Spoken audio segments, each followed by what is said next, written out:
এই বিশাল তেল খাচ্ছে। যাবো ভাবছিলাম এক জায়গায়, তা ভাবলাম না আজকে যাবো না। কোনটা? এ প্রায় 4-এর কাছে গেছে।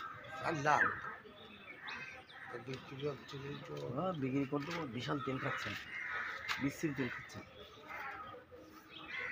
তেল খাচ্ছে, তারপরে গাড়ি ওই সার্ভিসে অনেক টাকা নিচ্ছে।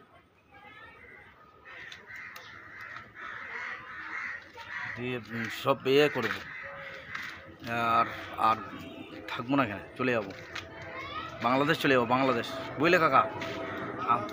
বাংলাদেশ যাবো, বাংলাদেশ। আমরা তো বাংলাদেশি চলে যাবো।